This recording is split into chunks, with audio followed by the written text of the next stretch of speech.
Ladies and gentlemen, are you ready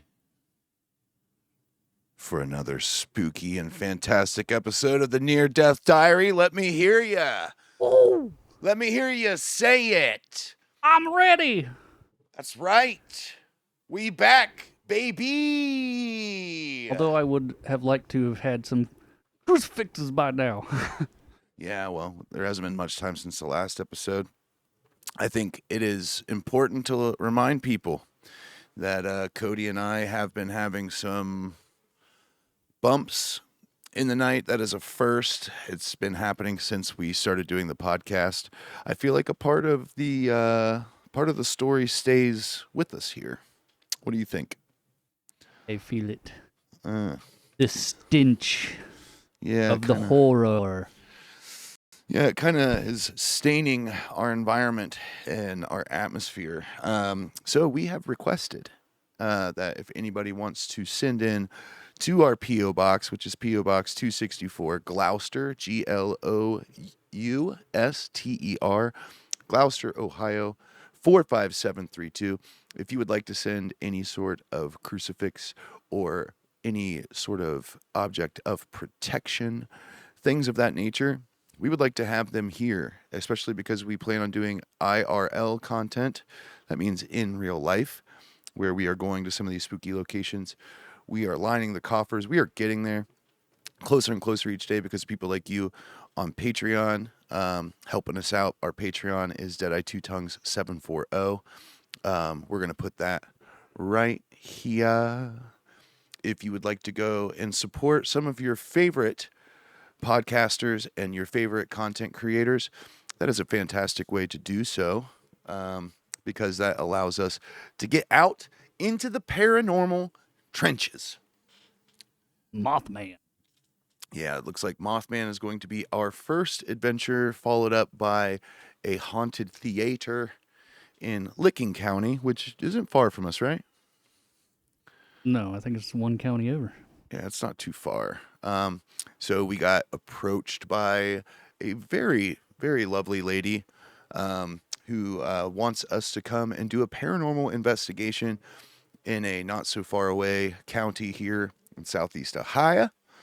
And they are hoping, because there are many, many reports of rather spooky activity happening throughout this old theater, they are hoping actually that we are able to shed some light on whether or not there is a paranormal presence there, because that area could use a little help economically. They think it could bring in tourists to help, kind of stimulate the economy.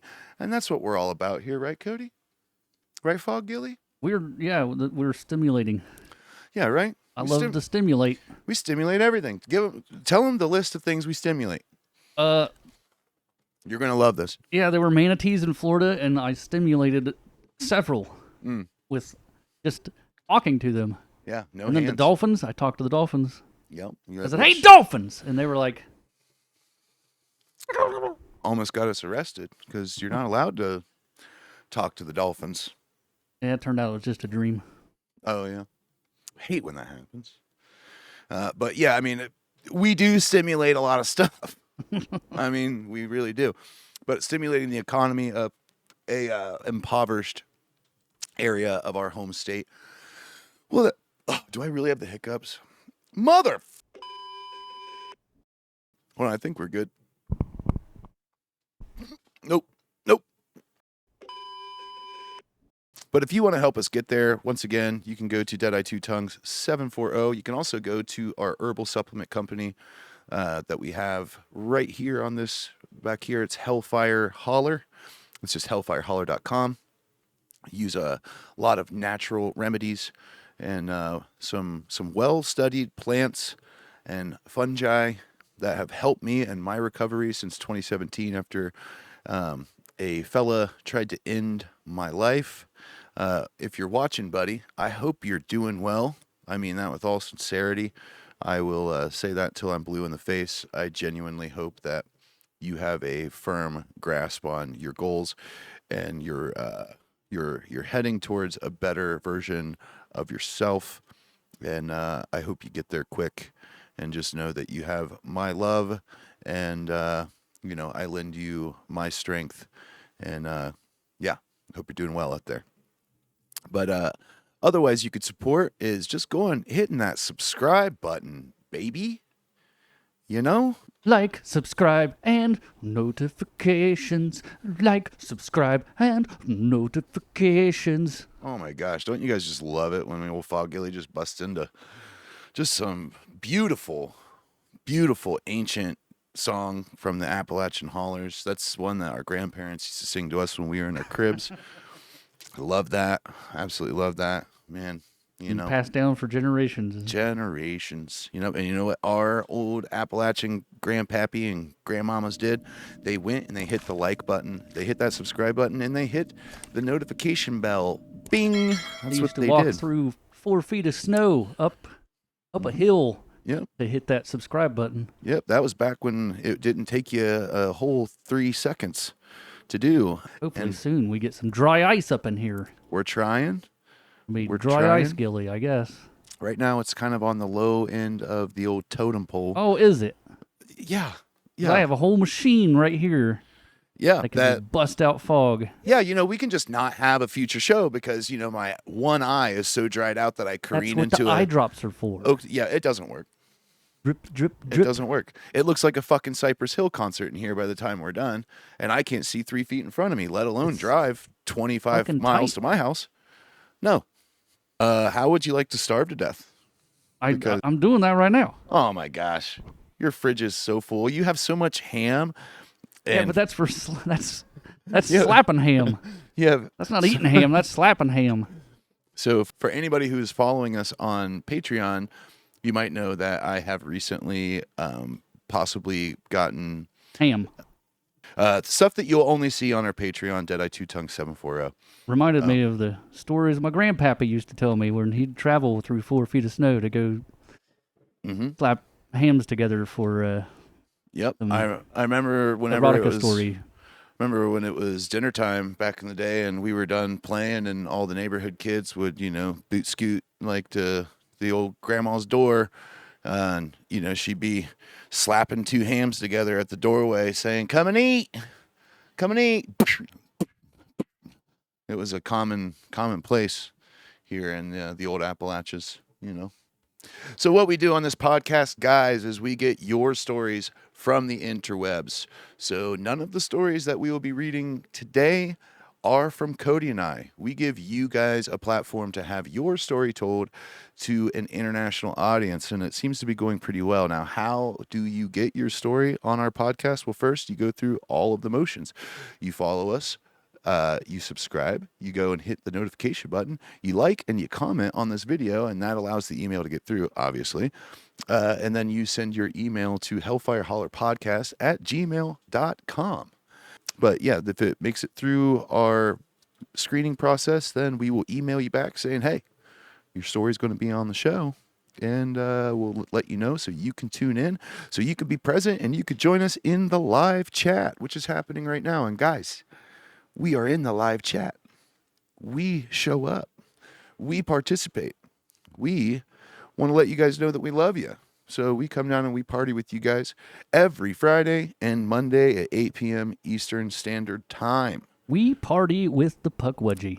Yep, we sure do. Which, by the way, we got stickers. You can see one right here. If you guys are digging the cut of our jib and you like that, you can go to hellfireholler.com. You can pick those up. And the more of these things you buy, the more we are able to get more merch, and the more we are able to provide you guys with neat little things, which allows you to essentially wear our clothes and start up conversations with strangers. And then that stimulates more people coming to our channel. And man, it benefits everybody. So it's Monday. So guys, we decided that in order to make it a little easier for editing purposes, on Mondays, we're going to tell two stories. I know that some of you guys might be a little bummed, but our sanity is on the line. I'm just constantly dreaming of editing videos now when I sleep. Yeah, Cody is pretty much in a perpetual state of editing. And man, it really is all day, every day. Now, if there's anybody out there that does editing professionally, we have discussed maybe bringing on an editor. We would like to know your terms. We would like to discuss with you what it is you would need from us. And if you would like to, if you are someone that edits and you think that you could do a good job and you know our style of editing, you've watched some of our episodes and you think that you could do what we do, hopefully quicker, so we can churn these episodes out still, why don't you email us at hellfirehollerpodcast@gmail.com, and we would like to discuss with you, because right now we are kind of bound. Every time we do a podcast, Cody has to edit the podcast, which makes it to where it kind of is difficult for us to go out and do anything else. So if you want to help us alleviate that, we are just getting to the point where we got ad revenue, guys. It's not much as of right now, but it is getting there.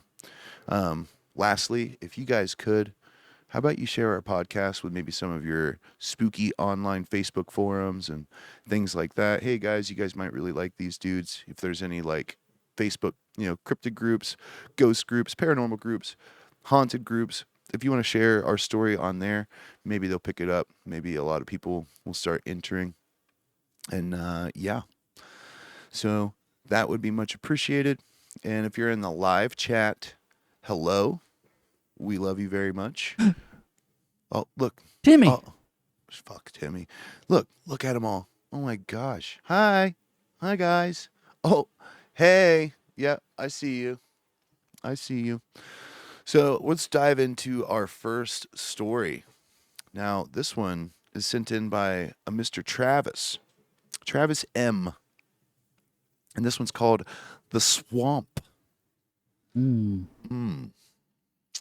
lot of stuff comes from the swamp. Cody, what are you thinking? If you had to guess. An int.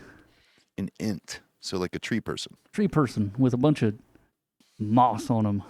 Moss? Yeah.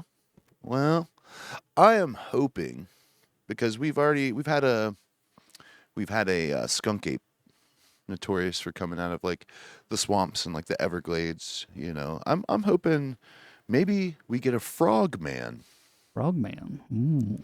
Yeah. I think isn't that Ohio too? Wasn't I think so. I think it's near Cincinnati. Yeah, so much fucked up shit comes from our state. Like, what? Ohio, are you okay? Loveland Frogman. Loveland. Yeah. Haven't you heard it rides a bike? I have not. Apparently, that's part of the claim, is that this little bugger rides a bike, kind of like the jigsaw puzzle thing. Comes up, bing, bing. Yeah. Spooky. But this is the swamp, and let's dive into it. My name's Travis, and I've been fishing for about as long as I've been alive. My dad taught me on the same John boat I still use today, an old aluminum 12-footer with a little outboard that pushes her along, but she floats, and that's good enough for me. The swamp, though, that's a place you either respect or avoid altogether. I'd fished there plenty of times, but only in the daylight, and I never get too deep in it.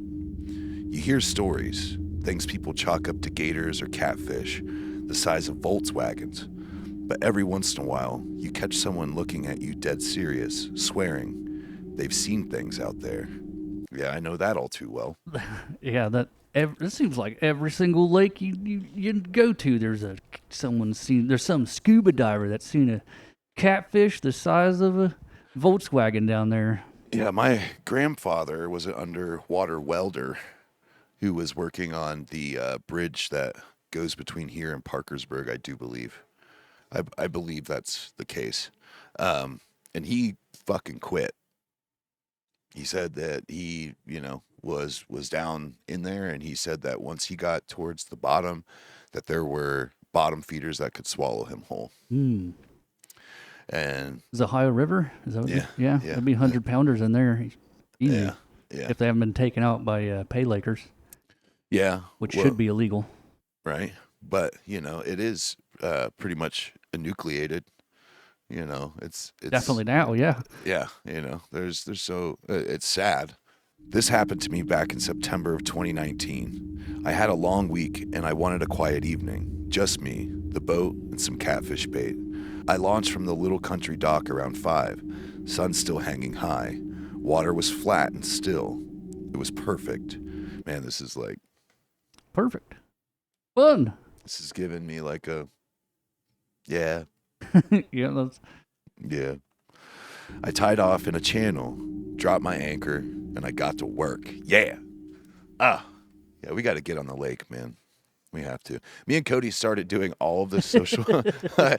We started doing all of this social media because we were like, yeah, it'll be, we'll get famous it'll be and better than a 9 to 5 job, and we'll have time to go fishing. yeah, But we'll little make. did we know that 9 to 5 would turn into 24/7. It literally is 24 hours a day, and we fished like what once this summer. Something like that. I'd been there about an hour, not catching much, but enjoying the quiet, when I noticed something. It was across the channel, maybe 100 yards down the bank. It was a man, or at least I thought it was a man. He was standing there halfway in the water, just staring. Now that's not exactly weird. People fish, people hike, but there was something off about him. His posture. I don't know how to describe it except, well, it felt wrong. I raised a hand and I waved. No response. Maybe he didn't see me. He tilted his head slightly like a dog hearing a sound you can't. Then, this is what made the hair on my arms stand straight up. He crouched down in this unnatural, jerky way, like his knees didn't bend right, and he bolted off into the trees. I thought, well, that's weird as hell, but I tried to shrug it off. Maybe he was some weirdo squatter, or maybe he didn't want to be seen.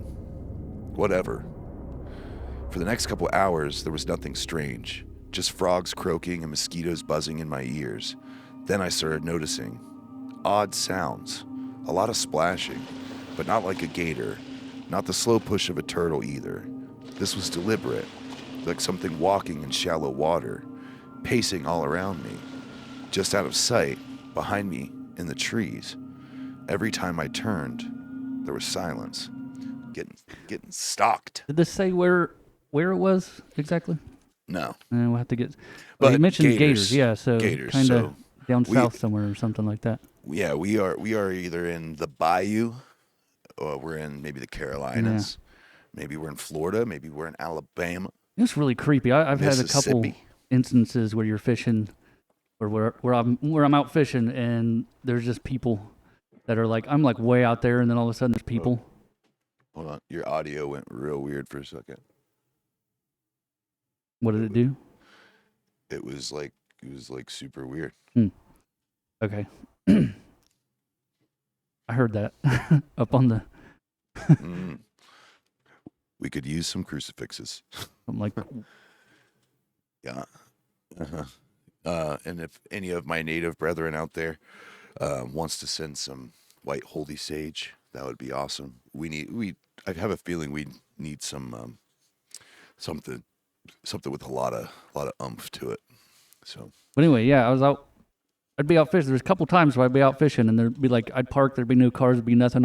I'd walk like 20 minutes, 30 minutes to this pond, be way out there, and then all of a sudden there's a person, and it's like, where did you come from? Yeah. It's like, Yeah. I mean, like anytime that you do the common, the friendly gesture of like, hey, and you wave, like. yeah, I've never had it to where, yeah, if they just ignore it and walk off, I'm like, all right, Yeah. that's weird. Yeah. That'd give me the creeps for the rest of the day. The funnest thing, most people who are outdoorsmen and having a good time, a good outside excursion, are all about being friendly, and telling you either about their day or what they've seen. Oh, there was an eagle perched in, oh man, we're gonna walk that way and see if we can't see it. You catch anything? Now the funnest one though is morel season, whenever like people are walking and they are clearly like you can hear it in their voice. They're like, yeah, but wouldn't go the way you're walking, While they're definitely. carrying a backpack full of. Yeah. What's that in your backpack there? What's that sack you got? Nothing. Nothing up here. There's literally nothing down there. It's stinky. So mosquitoes are so bad, and there's some wackos shooting firearms and blah blah blah. And that's funny because you're like, oh man. and then we run. Yeah, and then we go that way. an actual warning though, and it's like there's weird creatures over there, and we're just like, yeah, right. And then do. Oh shit, he Yeah. was right. Yeah, Telling the truth. but there is morels. You're right. You just got to battle through the skinny people to get to the Yeah, morels, but I mean, we've heard people how far they'll be, and how far they'll push in. The one story we had where the people were getting abducted every night, but yeah. still going after the morels during the day. It's like dedication, got to man. do it. Mm-hmm. Gotta love a hickory chicken, man. Back to the story. I brushed it off. I kept my head down. I kept fishing. But then I heard it, a low thunk under the boat. Not a log drifting, not a fish hitting. It was solid, like a knock. I froze. I waited. I listened. Nothing. I figured it was a turtle or a small gator. Nothing I've never seen before. Dusk started creeping in. The heavy swamp darkness. I figured I'd had enough and I started packing up. I reached to pull the anchor, and as I'm pulling, the rope jerked right out of my hands. At first I thought I had snagged it, but the line started pulling fast. The whole boat jerked forward, maybe 10 feet, like something had grabbed it and was swimming off with me. The rope was rated 500 pounds, meant to hold way bigger boats than mine, and it snapped like a sewing thread. Just like that, it went slack, and my boat rocked back, and it rocked back hard. My heart was in my throat. I didn't bother even pulling the trolling motor up. I just yanked the outboard cord, got her running, and pointed for the dock. Now here's where it gets worse. This is like hitting on some of my worst. Yeah. I was like, what was it? Is it just gonna drag you off? Oh, like, what do you do if the rope didn't break? Yeah, I mean, the fisherman in me would be like, something big enough Something to big- swallow my anchor. Well, I mean, I would be like, oh god, I got like a 16-foot gator that's like yeah, got my yeah, anchor and is swimming off with me. I mean, probably, yeah. right? Yeah, or at least Reaction time, cut the rope, Yeah, but it snapped, which is also fuck. Yeah, rated 500 pounds. I mean, especially a wet 500-pound Yeesh. test rope. Oof. Halfway back, I hit something hard. The boat jolted, so I almost went overboard. I thought it was a log or a stump. I didn't see it in the dark. I leaned over with my headlamp to check the hull, and that's when I saw them. Them? Saw them. Chat, Okay. chat. What do you think they are? I Did you like skim it? Did you? just like the sentence I'm about to read. I couldn't help but skim, and I don't like it. I don't like it. Chat, what do you think it is? Let's give it a second. Let's see what everybody thinks it is. No, you're wrong. No. No. Better guesses. Come on. I'm gonna guess. So I'm trying to piece everything together here. Them. Them. Is this what he hit? I mean, I don't know. Them I don't is- know that quite yet. Oh yeah, he said them. Yeah, that's when is it- that's when I saw them. Is it like gator people? Yeah. Half gator, half. Maybe. Is that a thing? I don't know. We don't know, but chat, final guesses right now. Here we go. 2 manatees with rabies. Rabbit manatees. 2 hands, pale, webbed, human-looking hands with 2 or 3 inch claws on each long bony finger, curled up over the front of my boat. Ugh. Like, Ugh. is it a fucking mermaid? But wait, did it like stop? Did he hit it and it like? I'm Stopped guessing. him? I'm guessing he was jolted, and I'm assuming that he hit this thing and then probably was like, oh, he got jolted and like stopped for a moment, because if he's still going and this thing's curling up on the front of his boat and it's holding on, Maybe that. like, whew. Yeah. Either way, This is a situation for an AR-15. yeah. Yeah, but now you're gonna be like shooting holes into your boat. You're making the situation worse. I mean, you got to do what you got to do. Just just hope that the 30 rounds is enough. Hope you get it before you sink yourself. Right? Yeah. I mean, go down with it. I'd save one. I'd save one. For if it didn't do the trick. I'm not getting torn apart by mermen. No, thank you. Not today. Today's not the day I choose that. So, anywho, I froze. Those fingers flexed, dug against the aluminum for half a second, then they let go. They slid back into the water, and the swamp went silent again.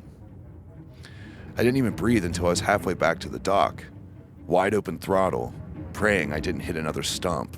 And he put stump in quotes. So yeah, I think whatever it was, he nailed it. I mean, okay, so Maybe he did kill it. His boat's maybe going 30 miles an hour. Yeah, I don't. Well, no, he said it was like a 12-footer. So he's I mean, probably depends on the motor. He's probably got like. Well, I mean, depends. I guess Safely, I would say you're going like 20. Yeah, I mean, but technically, you might be going. Yeah, but I mean, a boat collides into your noggin, and you're sitting in the water, and it's going 20 miles an hour.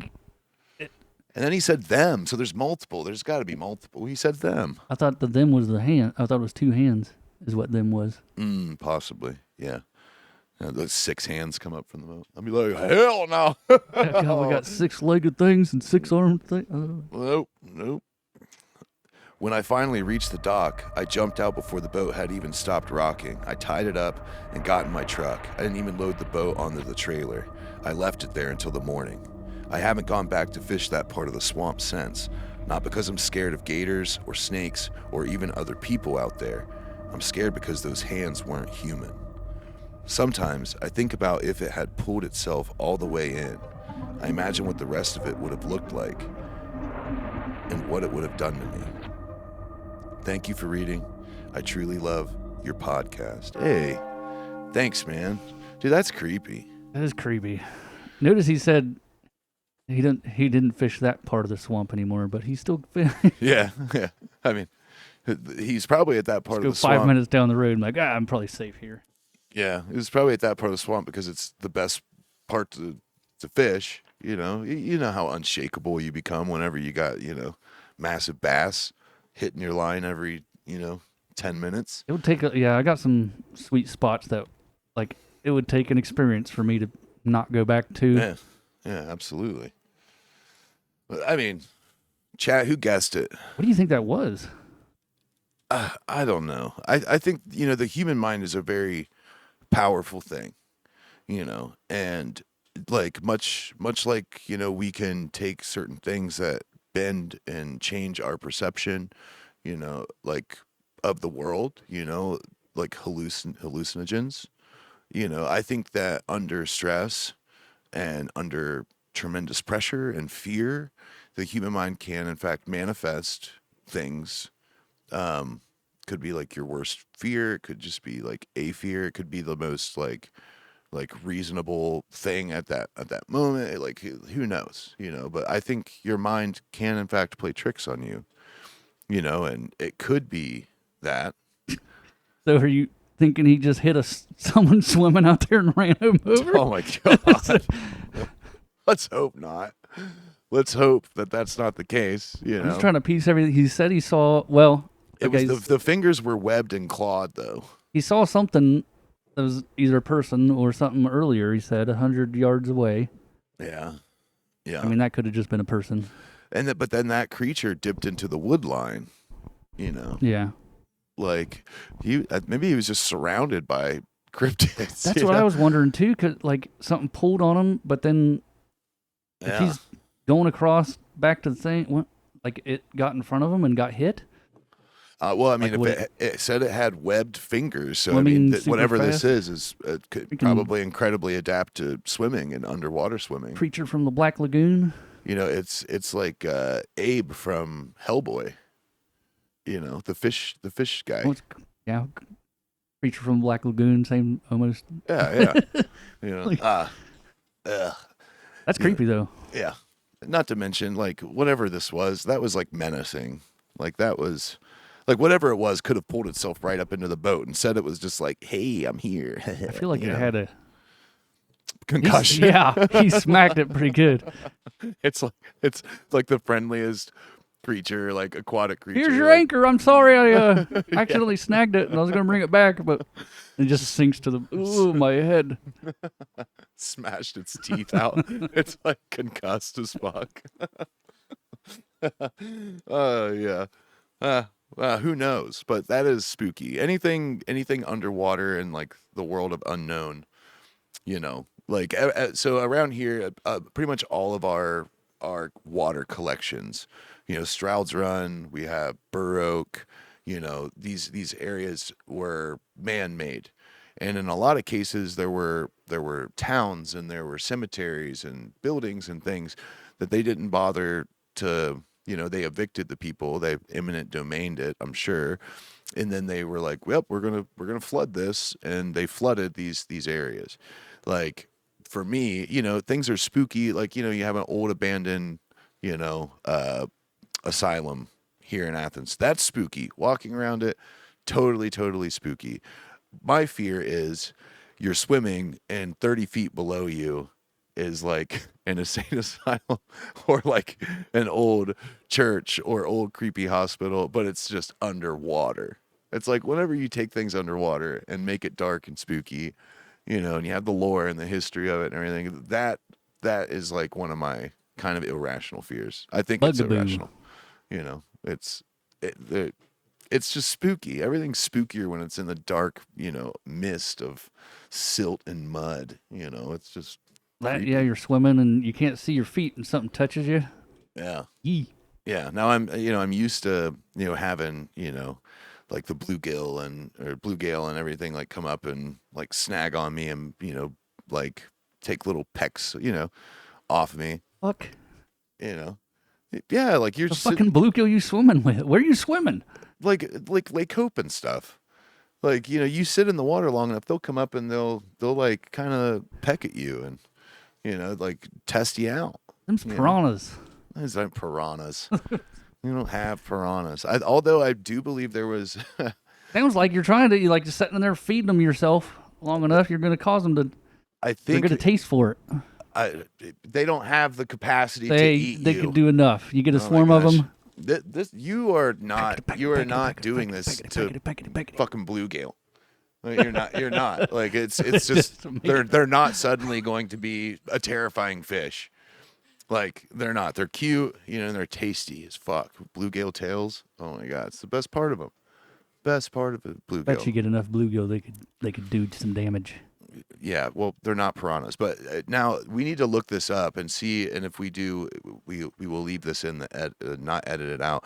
But someone told me that people released piranhas into Stroud's Run. I don't know. I know there was because you Like can have who like does pets and that? stuff, Yeah, but there was one not too far away. It might have been Pennsylvania or something, but I think it was a pacu, which looks almost like a piranha, but is a little different. I just don't understand the mindset of anybody who. It's the same thing with anything. You get the pet, and then you don't want it anymore. You can't take care of it, and they just dump it somewhere. Yeah, but a fish notorious for eating flesh off the bone, that is like of malicious. Like to me, that sounds like a college student who on the way out is like, yeah, this was fun. I'd throw raw meat into the tank, and my friends would watch the piranhas eat, the Well, meat, and probably. I mean, yeah. and then when they're done, they're like, huh, these are freshwater fish. Let's release them into this body of water out here, and maybe they'll spawn and reproduce. And next thing you know, you can't go into this lake. It's like, man, what an asshole. What a total dick move. Like, if people found out like who that was that released it, it's like, yeah, Timmy, poor fucking Timmy, he got chomped up by piranhas, Well, luckily they won't survive Well, the cold yeah. unless they have enough time to breed with the local pop. See, this could happen.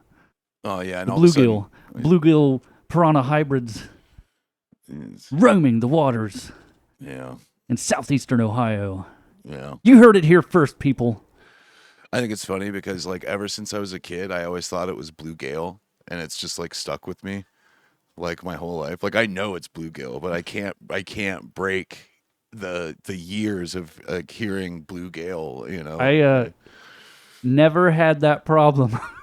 Yeah, well, not everybody is fucking awesome, Cody. Yeah, well, not Yeah, everyone's last name is fucking Gill. yeah, they're like your cousins. It's time for a word from our sponsor. Some evil bluegills. Yeah, yeah. Cue the evil bluegill.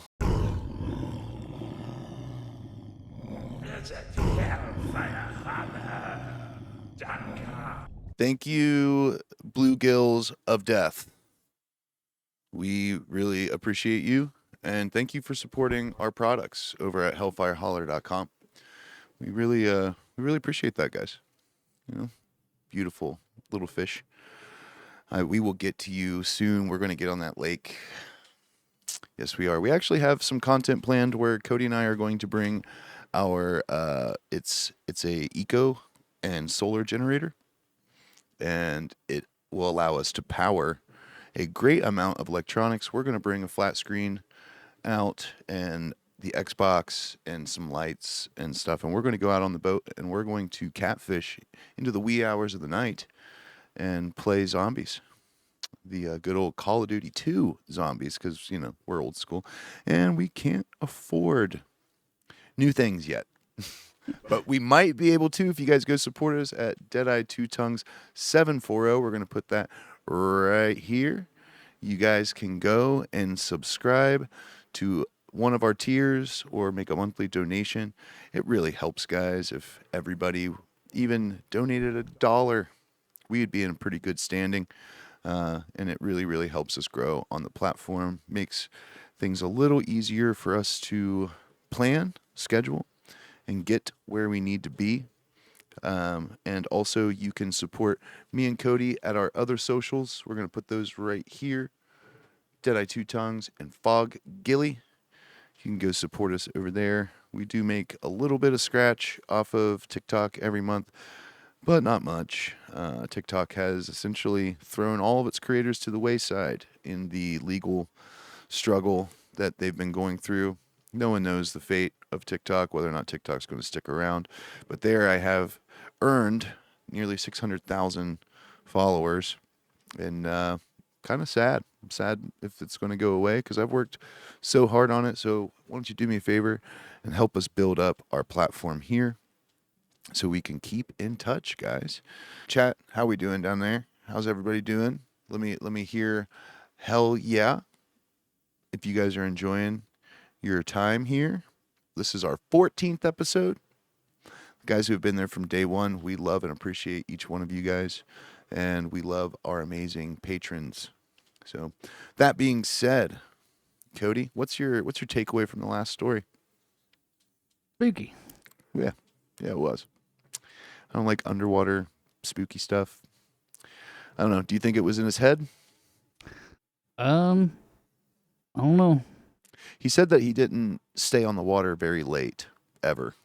He said that he had never fished it at night. So his first getting out of there at nightfall experience, do you think that maybe he was hyper vigilant, maybe panicking, saw things that maybe weren't there? I don't know. He lost an anchor. Mm, What yeah, would that be about? Yeah, he sure did. Weird stuff. Yeah, it is totally weird. But we have our next story coming in from Missouri. Miss Carla submitted a story, looks like from 2010. And we're going to dive right into that. Guys, if you have not yet, please consider subscribing to our channel, hitting that like button, and turning on the notifications so you know when we are posting another video. So let's get into Miss Carla's story. And it does not have a title. Kinda. I had to edit it a little bit. Oh, You can see it up top there. blank in Missouri. All right. So if you guys don't know, I don't read these. These are given to me, and they are just as much of a mystery as they are to you guys as I'm reading. to kind of coax a genuine response. Getting into our second and last story for the night. My name is Carla, and I'm going to share with you a personal experience with a blank that happened. Cody does that just so it doesn't give it away right from the very beginning. And oftentimes from the past, as I'm reading it, you kind of start to come to a conclusion, like we did with the vampire story a few episodes back. Gotta So, piece it together. My personal experience with the blank that happened in Northwest Missouri. It was late January to early February of 2010, and I was 19 years old, living with my dad and my younger brother. I was still struggling to find my place and figure out who I was as a person. It was a Thursday, and I was rearranging my bedroom a bit. I was tired of my room looking the way it did and just wanted a nice change. I had my bay doors that faced the living room, and I knew I wanted my bed to be positioned away from direct contact with those doors. I cleaned my room and got it moved so that my bed was north and south against one of the walls, so when I woke up, the bay doors were east and west of the wall where my headboard was. I went to bed happy and feeling proud of myself for moving my room around, so it felt more like home. I was still unpacking as I had just moved in with my dad and my brother back in October. When I went to bed, I was exhausted. I was worn out. I slept all night and woke up around 5:30 a.m. so full of energy. It was just crazy to me, and I even questioned it in my head. I remember rolling over from the window towards the rest of the room. I opened my eyes, and there was a man standing there. He was short. He had a dark button-up shirt. He said, "He's coming. You need to get out." What? I reached over to turn on my light, which was a pull string in the center of my room, and this man kept pulling the string away from me, so I couldn't turn it on. As most people know, once you turn the lights on, where there was a spiritual energy, the energy usually dissipates, which was exactly my goal. Ugh. I don't like when the spirits can interact. Yeah. Like, this thing's like, nope, Yeah. you want me to disappear? Nope. But what the hell does he mean by he's coming? Yeah, right? Who? You know? Me! What the What? fucking fire just fell off that candle? It's gonna burn the thing.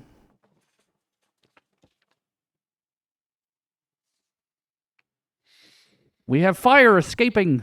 I'm How- like, I don't like when they can like mess with stuff. It's just, I just saw it out of the corner of my eye, like flame just. Bloop. It's like, okay. yeah. Like I said, crucifixes to P.O. Box 264, Gloucester, Glouster, Ohio 45732. If anybody wants to send holy relics, crossing different cultures, things that help expel and keep a nice spiritually clean atmosphere. Once the light was on, I realized it was still too early for my little brother to be up for school, so I grabbed my laptop and was just scrolling through Facebook and checking my online classes for college. Girl, like I get it. You wake up, you're energized, but that transition right there, like I was just trying to reach it and turn the light off, and it was like, nope. Next thing you know, like, well, it wasn't my little brother. I better get on Facebook. It's like, I would be, She's just trying to ignore it and maybe thinking it was a dream. right. But remember, the Vatican Catholic priest from the last episode said that our method was bullshit. We need to stop just ignoring things, So, yeah. Okay. I remember feeling this off feeling, and I look up to see my Pocahontas curtains that were over the bay doors rise as if somebody just walked through them. There was no solid individual who came through my curtains. My heart just dropped. I tried to focus on my laptop, but at 5:30 a.m. there wasn't exactly much going on. I looked up, and that same man was standing there just inches away from me, and he screamed, "Get out of here!" Yeah, I hope that never happens to me when I'm editing videos and I Right? just like, or just doing anything. No yeah. No one wants. Well, I'm just thinking the only time I'm on my laptop and just like editing, I'm like, and then just like somebody that looks up and I'm like, all right, I'm leaving, I guess. but I live here. Time for bed. We actually like built this. Like, Yeah. yeah, like there's no way someone can, How like did you get here? that's the thing. I was here first. You. There's no like spooky lore to like where we are. There's or the building we're standing in. It was built by y'all, Yeah.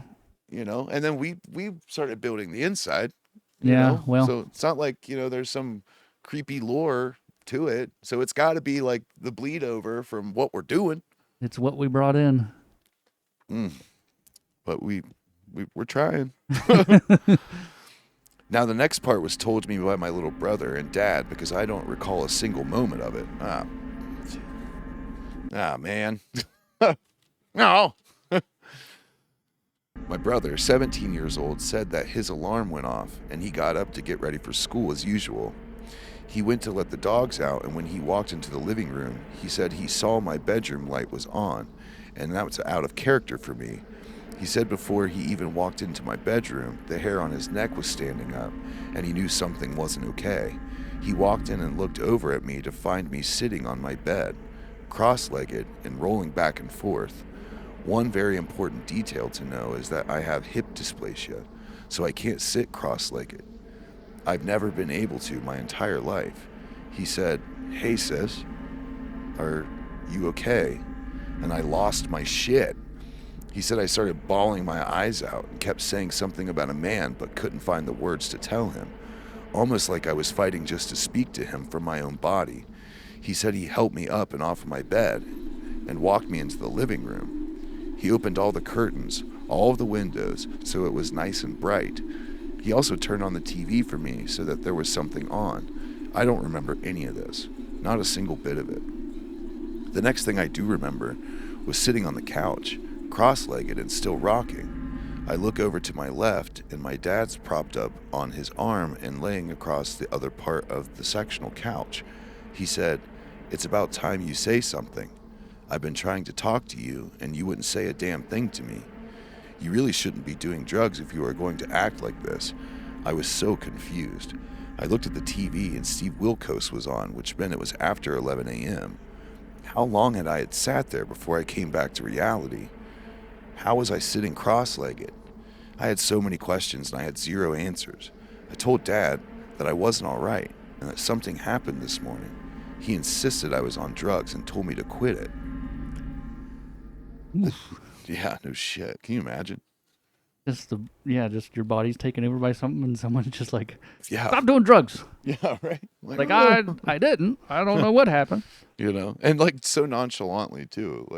Like if my son was doing something like that and I genuinely thought he was on drugs, he would be waking up in the back of my car on the way to rehab. Yeah, like and that would be so terrible. You got something spiritual like happened to him and it's just like, "Nope. You're spending a week here. Get your shit together, boy." Drop him off. The day was a blur. I remember showering and cooking some food for Dad around 3:15. My brother walked in from school and came straight to my room. He asked me if I was okay, and I just hugged him. I said, "What happened?" He said, "When I got up, I let the dogs out and saw your light was on, so I walked in here, and before I got in here, the hair on my neck was standing straight up. Sis, something bad was in here, and I could feel it, but I couldn't see it. I told him, it's this man, and he told me to get out of here and that somebody's coming. I don't know who it is or who this man was." He said, "Were you okay after I left for school?" I explained to him what happened when I woke up from whatever was happening to me. He said, "Something is going on, and Dad's stupid to it. I believe you, and I know it isn't good." I told him, "Thank you for not making me feel like I was some crazy, unstable, psycho lunatic." He went out into the living room and my dad was telling him how they needed to run to the store, it's about 15 minutes away, to get groceries. My brother told Dad that something was happening and he was worried about me. He didn't want to go and leave me at home all alone. My dad insisted that I was on drugs again and that nothing was wrong with me. My brother said, "Sis, will you be okay if we run to Bedford for some groceries? It won't take long. I'm just worried." I said, "Yeah, I should be fine. You won't be gone that long, and if I need to, I'll call Carla and have her come sit with me. Carla was our landlord's daughter, but she was my dad's age. My brother agreed to go ahead and leave with my dad. I'd be okay, right? What can happen in just a few minutes? Hmm. Carla. Oh shoot. Well, a lot. A lot. A lot can happen in the blink of an eye. Um, and this is some foreshadowing. Yeah, that's what I feel like. Yeah, but I mean, I can say a lot can happen in just a few moments. Um, so, but the foreshadowing, classic, clutch, great storytelling, Carla. They left, and I was watching some TV, and then I decided I was going to get on my laptop. I sat in my dad's one chair that sat just perfectly so I could see into every room or across the house with no issues. I had my cell phone next to me as well as the landline, as well as edit. I had my cell phone next to me as well as the landline phone. I started playing solitaire on my laptop, and I felt that unsettling feeling again. Somebody was watching me, and it was from inside my home. I looked towards my bedroom, and all was calm. I looked towards the kitchen, and I saw that man standing there. But this time, it was different. Chat, what do you think? What do you think? A lot of times when people write in, and for example, I knew that the Hat Man experience, and that's just what I've come to terms with that it was. It's a phenomenon that happens all around the world, and it seems to like always be the same kind of dress and scheme for everybody who sees it. But I knew it was a man, although its features were completely black. You could tell by the posture, you could tell by, the shoulder, like the broadness of the shoulders. You could tell by the walk and the stride that it was a man. But she's saying this is, I'm assuming, in light, in a lit room. She's looking over in the kitchen and she's seeing a man. Carla, if you're in the comment section or if you're in the live chat, um, could you see features, or was it just like a black kind of like silhouette? Or that very well could answer it. In the next paragraph. Well, yeah, That I'm happens all the imagining. time. I'm just. But were you able to see features? Like, were you able to clear as day see like the eyebrows on this thing? Were you able to see like a beard? Clothing? Can we get a description of the guy? But yeah, and what I've seen, it's always been like shadow people. Never no real defined clear visuals. Like just the outer outline is what you can make out of it. The feeling was pure fear, and he flickered towards me. He would move forward a foot or two each time he flickered. Ooh, so he's like glitching. Yeah, I don't like that. Sounds creepy. Ugh. The closer and closer he got to me, I was even more terrified. The chair I was sitting in was next to the front door of the house. I grabbed the phones, jumped, and ran outside, slamming the door behind me. What happened next was straight from a horror film. I heard the worst blood-curdling scream come from this monster's mouth. It punched the door and it was yanking on the curtains of the window. I could hear it scratching at the walls. It wanted me. I called Carla and I was bawling my eyes out. She said, "Darling, just stay outside and do not go back in that house. I know exactly what's happening to you and I won't stand for it." Carla and her husband Kirby lived 1/2 to 3/4 of a mile outside of town, so they got there in no time. Carla ran up to me. I just fell into her arms as she said, "It'll be okay. We will take care of this." She told me to go to the truck and sit with Kirby while she went inside the home. Fucking balls on this woman. Hell yeah. Does she know what's going on? Like she. Wait. So there was a little bit of confusion. This woman's name is Carla too, but it's spelled with a C. Uh, Yeah, the other Carla is spelled with the K. I'm going to make that distinction now. And I'm going to start calling her Miss Carla or Mrs. Carla to differentiate. So if that confused anybody, apologies. I just realized myself because I read these on the spot with y'all. I'm just goosebumpy right now. Are you guys goosebumpy? Huh? Anybody perspirating? I just feel like that woman might have an idea of what's going on, like Yeah, it sounds like it. It sounds like she's got fucking brass buttons. that too. But Sounds like she's going in there with rolled up her conviction. sleeves and was like, She's got, I mean, this "Coming thing, in." blood curdling scream, slamming the door, scratching on shit. She's just like, listen, bitch. Yeah. I wonder what she's carrying. You know she's packing. You know she's strapped. You know she is. You know? She's gonna go on in there. Just listen here, youngster, grab it by the ear, drag it out and whoop its ass.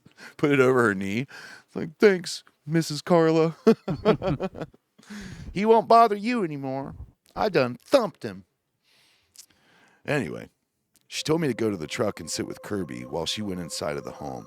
I could hear her screaming, "You will not hurt this sweet girl.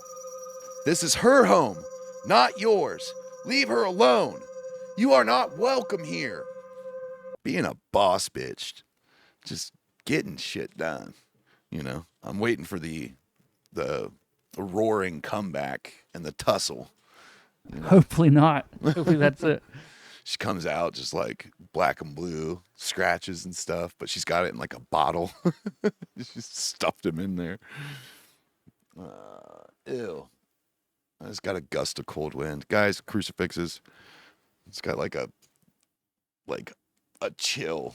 Just gotta ignore it. The Exorcist told us not to. These are people I genuinely want to meet the roster of like the what are the Bokers? We got the Bokers, we got the Exorcists, we got the Medicine Men. Like there have been some characters come through. You know, only on the Near Death Diary podcast channel, guys, and it's only going to get bigger. Stick around. This is going to be freaking huge, man. Can't wait. I was so confused and I couldn't focus. Kirby was reassuring me that Mrs. Carla would make sure that it's all okay. Mrs. Carla came back out to the truck and called my brother's cell phone to see where we were at. They were pulling up to the house when he answered. This is one thing that I can't figure out either. It's 15 minutes there and 15 minutes back, not including the shopping, and it felt like they were going...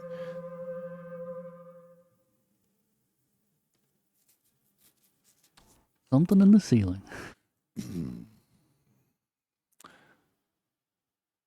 This is the one thing that I can't figure out either. It's 15 minutes there and it's 15 minutes back, not including the shopping, and it felt like they were gone for 10 minutes. They were actually gone for close to 2 hours. Mrs. Carla tried explaining to my dad that there was something in that house, something that was trying to hurt me. She wasn't going to allow me to go back inside the house and live there until we got a man of God to come bless the home. My dad looked at us like we were lunatics. Mrs. Carla said, "I need you to be strong. We are going inside to grab some clothes and things that you may need. You are going to stay at the farmhouse with us until we can get someone in here." I remember walking into the house to grab my clothes and I was overwhelmed, like my anxiety was off the walls. Mrs. Carla had to help me remember what it was I needed to grab. In the 10 minutes it took us to pack my bag, I walked out with bruises on my arm where it had wrapped its hand around my wrist and was trying to keep attached to me. I think I stayed with Miss Carla and Kirby for a good week or so. Mrs. Carla reached out to somebody that had helped her with her own spiritual situation when she lived in the house that my dad lived in. I remember being scared of being alone. I went on a lot of truck rides with Kirby and Mrs. Carla as they sold cattle and hauled them for other people, so I stayed in the truck on the road a lot. It was a nice change to be able to do something and not feel drained or exhausted from just being in your own home. I remember meeting with the priest of the church, and he had asked me numerous questions about what had happened. He then asked me if I believed in God. I said, "Well, I know there's something, but I don't know if I'd call it God or just whatever." He said, "Well, I'm not sure what you believe in, but you need to turn to something more powerful than yourself, because what is in that house is not safe, and we need you strong. We need you to be able to stand up to it when we bless this house." Needless to say, I cried, and I cried for a couple days. I was absolutely terrified of what was going to happen. Why is this happening to me? What is this thing? Why is it in the house? Why do I need to believe in something powerful just to go home? I just had no idea what I was about to walk into. Remember, the exorcist from episode 13, stated, and he was very non preachy. He said that the paranormal fear anything that has faith. That faith is an answer to a lot of keeping yourself safe spiritually. And I like how he said that. It was non-aggressive. It wasn't something that you know provoked like, "Hey, don't tell me how to live my life." Well, It it was sounded like it was tips for everybody. yeah, it was generalized, and and the explanation of the power of faith was left general. It's if you believe in something, you are better off than believing nothing. I mean, does that mean the atheists are fucked, or is believing in nothing faith? What a question.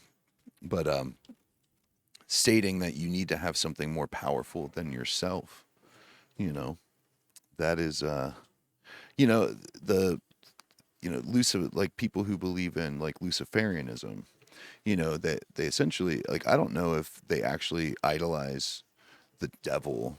I've seen that a lot of people stated that they don't. It's just about self worship. If I don't want to offend anybody. I haven't really Well, that would dove be the Anton LaVey Satanism is just supposed to be that, right. where they don't actually believe in the devil, but I would say Lufus, like actual devil worship, and Right, but it's a celebration of self. If I understand it, I'm sure some Satanists, or whatever in the comment section, might correct me or whatever have you. But the only reason I bring this up, is because he's stating, you have to think of something more powerful than yourself, and if the practice of Luciferianism or Satanism is like this misunderstood thing, which essentially is just more so attributing, like a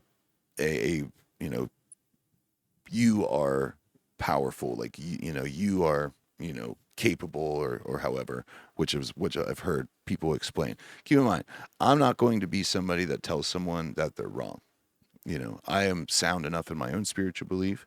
I am a Christian. I do believe in the Almighty God, but I am open to listen to anybody. Not that I believe, that I listen with the intent of changing my mind, but I find all things fascinating, and I think listening to people, even if you don't agree with them, is a healthy practice. You could learn something. But I bring this up because, if it is self worship and he's saying you need to believe in something more powerful than yourself, you know, like, what does that mean in this situation?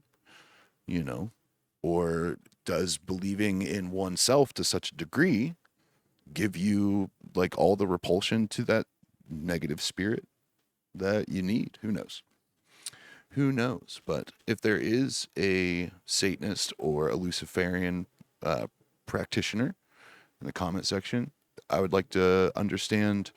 Maybe you could answer that question. I'd like to hear that. And this is a no judgment zone, and we don't do politics either. So let's keep all that stuff at the door. You know, let's not let that invade our good time here. It's not the time. There are other channels you can go and do that on. All right. A day or two went by and it was a blur for me. I wasn't emotionally ready to do what I had to do. I also didn't have a choice. Mrs. Carla and I drove down to the house and we met the priest. He had a group of people with him. There was a mother, there was a daughter, and they were a duo who spoke native tongue. There was a shaman. There was 2 or 3 others as well. See, this is cool. yeah, damn, Because, like, he brought a priest and he brought some heavy hitters of across different cultures. yeah, Like, that's the world I want to fucking live in. that's You what we know? need. We need the conversion van full of. Yeah. I want to see, like, people learning and, like, like rubbing elbows in the best kind of way. Like, like, that's like, I had so many people hop on me online and tear me down, claiming, like, based on my appearance, that I hear it all the time. You need the blood of Jesus. You need to be covered in the blood of the Lamb. This, that, and the other. It's like, dude, I was not Christian until I died and got all the confirmation that I fucking needed to make that change. Like, and I hate how, there's a lot of like, especially like the supposed open arm Christians and stuff who are the first people to just treat me like I am, somebody incapable of understanding the light of God, and it's just this guy in this instance. This guy in this instance is literally like bringing people in from different cultures, and that's what I believe it should be. I really do.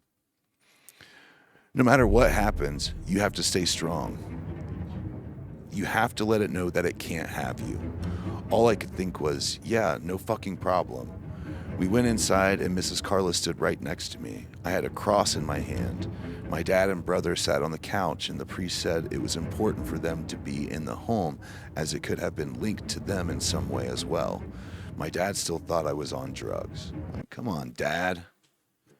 Come on. No drug addict is going to want to bring this much attention to their their habit. I'm waiting for something to happen, and then the dad be like, "Well, yeah. it was real." I was kind of waiting for this to follow the coattails of like, many of these other stories where it was going to go. It sounded like that too, where it just gets him. Yeah, where it was going to Amityville. It's the same thing. That there's always the same. Always goes for the essentially the strongest member. Well, they also don't believe it too. They're also the ones saying no, that's not. And I wonder if it's just like the mentality of like, this is my house. I'm paying for this. I'm not going to let whatever this is. Yeah, I'm not even going to believe it.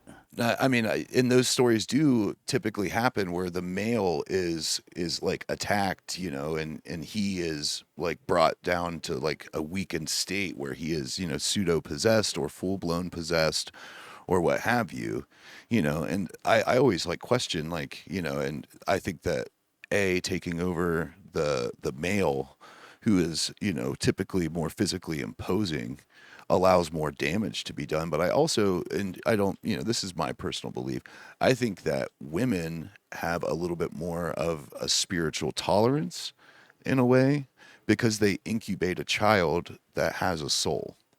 Essentially, they were possessed at one point. They were carrying another living soul inside the body. Like I feel like they are just more spiritually adapt, to, be able to operate, and they also have like the motherly instinct, which is powerful, like we think about it. That's why we say mama bear, we all know what a grizzly will do whenever its cubs, are threatened, in any way, shape or form, like there are mothers who have lifted cars off of children in a adrenaline filled, moment, like I believe that they go for the weakened host, and I just believe that that's my personal belief. You can get upset with me if you'd like, but I think that women are a little bit more spiritually adapt. That's why a lot of these stories don't really happen, to the mother. It's usually the father who's got a whole different position in life, a whole different stance, like biology, but I think that they exert a lot of their energy over them because they are the more intimidating and imposing force. They arguably, stronger, like more capable of destructive behavior. So take over that guy, operate using him against the family. Let's see. My dad still thought I was on drugs. The group of them started in my bedroom, as this was the main focal point of all the negativity and activity. It was insane. My bed moved across the floor by itself. I had pictures rip off the wall, and it was like a windstorm inside my bedroom. My curtains were moving, all of it. My skin was crawling as I could feel whatever this thing was trying to attach to me. I was trying to hold on, and I kept hearing it tell me that I wasn't strong. I wasn't strong enough, and I couldn't do it. We moved from room to room of the house. Once we got into the kitchen, my dad jumped off the couch and ran after us because he wanted to see what happened next. Yeah. Like, Changing your mind there a little bit, Pops? As they went through the house, they finally got back to the porch. The back porch was this area connected to the kitchen and wasn't like enclosed how some may expect. The back door is what we use to come in and out of the home, and right outside, there were the vehicles. We had to bless that area twice, and the second they were done doing it, for that second time, the whole atmosphere changed in the house. It went from this unsettling and terrifying fear of the unknown to peace and serenity. I remember falling to my knees and bawling my eyes out because I knew it was gone. I knew I was strong enough. I knew I made it out alive. The group did a blessing. They did a prayer ceremony thing around me, which was absolutely beautiful. I couldn't thank the priest enough. He did pull me aside and he said, "I know that was hard for you, but I'm so proud of you for staying strong." I said, "Thank you." He said, "With that being said, do you know a young man named Matthew that would have passed away recently?" And the plot thickens. Hmm. Mm. So they got like a name. They pulled a name forward, it seems. Something. I immediately knew who he was talking about. My ex-boyfriend lost his battle on Christmas Eve, and he took his own life. The priest said, "This young man was the man you saw warning you to get out." Damn. Phew. R.I.P. Matthew, may you rest in peace. I'm sorry you met your end that way. To anybody who is suffering, to anybody who feels alone, trapped, and maybe think that that is the way out from someone who has been there, my friend, look at me. That is not the answer. There is so much to live for. You are a beautiful human being, capable of anything you put your mind to. Sometimes it is the hardest thing to drag yourself out of that darkness, to believe in yourself and to see your self-worth. But I assure you, my brother or my sister, that is exactly what you are capable of doing, and that things will get better, but it's up to you to believe in it. All right? You can put a little hotline down here for those who may be struggling and need a little extra help. I lend you my strength. Godspeed, my friend. I hope you take my words directly to heart. The priest said, "This young man was the man you saw warning you to get out. He still loves you so much from the other side. He loves you so much that he was protecting you. It's also why he didn't show you his true form. I hope you know he will always protect you." So that was the pulling the drawstring away, pulling the draw chain to the light. Yeah. Uh, mm. Reminds me a little bit of my ayahuasca experience. I am, to those who are waiting for that, no, I didn't forget it. I am waiting for my brother's death anniversary, which is just in a few days, because I saw him. And I told myself I would give myself until his passing anniversary before I spoke about it. So I had plenty of time to digest it, because it was beautiful and it was heartbreaking at the same time. But we'll get to that soon enough. Ever since this situation, my life changed so much. I learned to be stronger. I lean. Sorry. I lean to use the powers of the spirits and nature around us. I learned to stand tall and never back down. Little did I know, though, it would also open doors to situations I never thought I'd have the balls to handle. It would lead me to where I stood toe to toe with another demon. So, Carla, obviously, we want to hear that story too. Nice little cliffhanger you did there, and amazing storytelling. That was that was good. I like hearing, you know, of those we've lost becoming almost guardian angels. That always hits me right in the right right where it counts, um, because I've seen it. I've seen it myself, and that love that goes on beyond the grave, um, is beautiful. And I'm sorry that you lost him. Obviously, that's hard news to get, and it's a hard process and hard thing to process.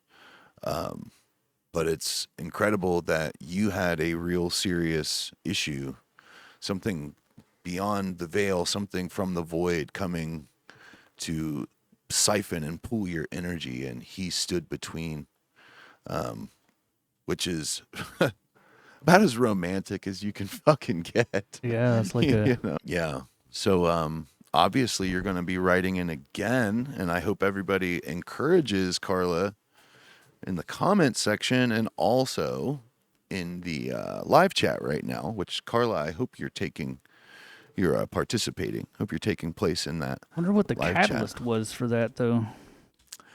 Well, I thought about that a little bit too, and a lot of think about what The Exorcist said. I'm just ignoring it. Like I mean, fuck off. With recording, damn it. Remember that the priest, obviously. Now I don't want to like dive like too much into like maybe a past or whatever have you, but it was in the text, so I'm just going to make a comment on it. If you were in recovery from drugs, if she was, getting better. I mean, there's a reason why your dad obviously leaned on that, like being the option. Whatever your past was, there was a reason why your dad pretty much was like, yeah, right. You know, um, maybe that weakened you spiritually. Maybe that made you an optimum host for something.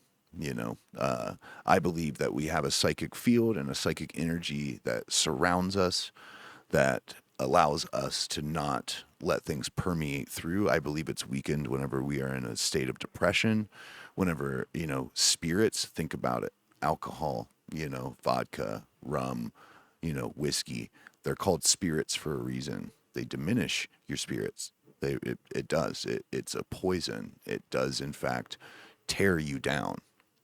So maybe you attracted something. You were young, you were a little sprite in this world, and it caught the attention. That would be my guess. But if you are in the comment section and you are, you know, down here in the live chat, or want to jump over to our after party, that is in our Discord, which you get to from Deadeye Two Tongues 740 on Patreon.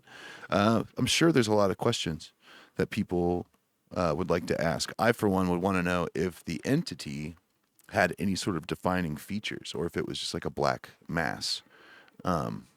That's what I'd be interested in, because it kind of gives me Hatman vibes, you know, like just a silhouette, kind of like a creepy black outline of a figure. Those are questions I would like to know. Cody, what's your takeaway? Very spooky.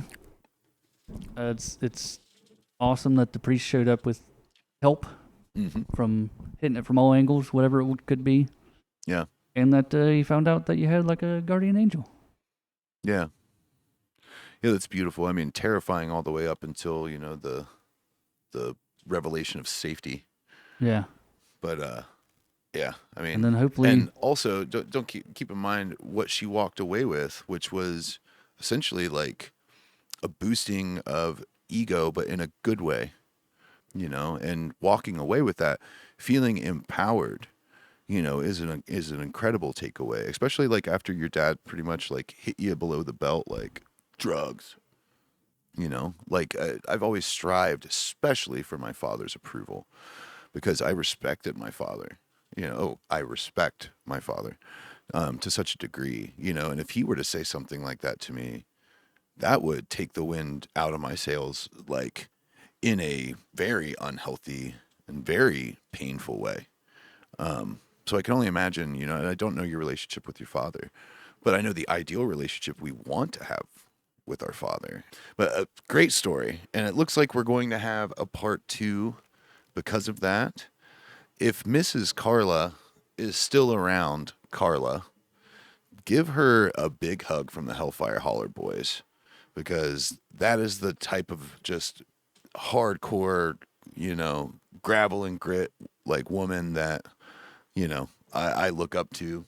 And I love that she rolled up her sleeves and she took you in, kept you safe, and orchestrated a remedy for the situation. So give her and Kirby a big shout out from the Hellfire Holler Boys. And hey, if you guys are watching, hi, how are you? Thanks for getting our girl and our follower out of there. Mighty kind of you. And if you are in the comment section or if you are in the live chat, how did you know what was going on, and how did you get the confidence to roll up your sleeves and take it head on like that? I'd like to know what your story is, Mrs. Carla, because it sounds like you got quite a bit of them. But good 2 stories. Gotta say, I really appreciate you writing in, Carla and Travis. Thank you guys. Everybody give him a round of applause around the internet campfire tonight. It was great. It was awesome. So, some announcements. Cody and I are going to try to go on our Mothman journey. Yes, we didn't really specify when, but are we trying this for next Friday? I think Or that this Friday I think that the premiere of this one, will be Monday. when it's done, I think Tuesday we hit the TNT district. All right, so we will shoot for Friday. We're hoping to do our first podcast combined with IRL. So So we have 2 Mothman stories. yeah. So we wanted to wait until we had a little bit more Mothman material. He is a relatively close and incredibly well-known cryptid. I've seen people wearing Mothman T-shirts as far as California, and it's funny because I'm like, yeah, it's like our cryptid.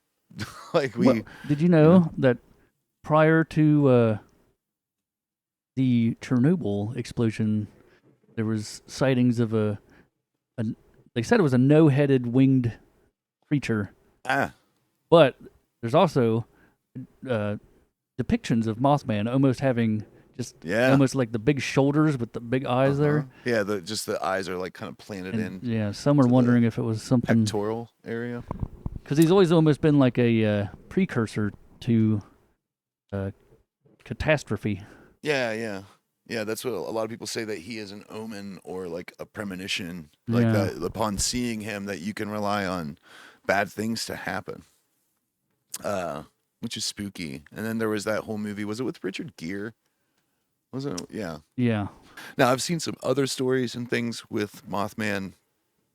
And guys, like the IRL stuff, I'm not gonna lie, it's spooky. When we're asking for crucifixes and we're asking for like relics and things like that, maybe you have imbued with like power of protection and stuff, like that stuff that we like. I'm a big believer in that. Crystals hold power, I truly believe in that. So when we ask you for that stuff, we mean it, not in jest. Like, we want you guys to like be keeping like a circle of protection and stuff around us, because I've seen now. Granted, I've also seen the power of reality TV, and from having an entire reality episode done on like the case that happened to me in 2017, where someone tried to remove me from this planet, and I saw just how much they dramatize things for TV purposes. But I've seen a few episodes of people who went and did exactly what we plan on doing, that were like followed home and had strange experiences for days to come. And also, the movie with Richard Gere, like there was a lot of like psychological effects and things that were happening to people who had sightings, so going there, we've got to be spiritually just on point and stuff, because, it is in fact like kind of fucking around. And finding out is the hard part, but I think we'll be good. I'm not going to give into it and, like let it spook me out, like it's spooky. It's just the dark. I've walked through there during the day and it's like, wow, this is really cool. But going in and maybe staying the night in one of the TNT silos or something, little bit of a different story. But yeah, we want to go out there. We want to take some of our gear, some like our thermal, night vision, go out there and just see what happens whenever we put ourselves in an area well known for these sightings. And then we will come here. We're going to use the footage and we're going to talk about it for our podcast and also tell the Mothman story. So that's exciting, right? And this is all made possible because people like the people at the end of this video who are going to have their names on the screen to show our love and appreciation. People like that who go to our Patreon at Deadeye Two Tongue 740 and make a monthly donation allows us to make content for you guys. We, in fact, do spend all of our time making content for you guys. We're pretty much filming 24 hours a day, and making this like our life. We absolutely love it. We're immersed in it, and we love the people who show their appreciation, and we try to give back to you guys in many different ways, including, footage that you only see if you go to Patreon. If you want to participate in our podcast and you want to share one of your stories, make sure it's thoroughly writ like these guys did. You guys did a phenomenal job tonight. Everyone in the comment section, show them some love. Everybody down in the live chat, show them some love. Show what happens whenever you put your story on here. You get a lot of love back, guys. You do. People love hearing the spooky stories. People have a fascination with the macabre, the eerie, the dreary. They love that. And our spooky experiences also help us understand the paranormal world that seems to be all around us at all times.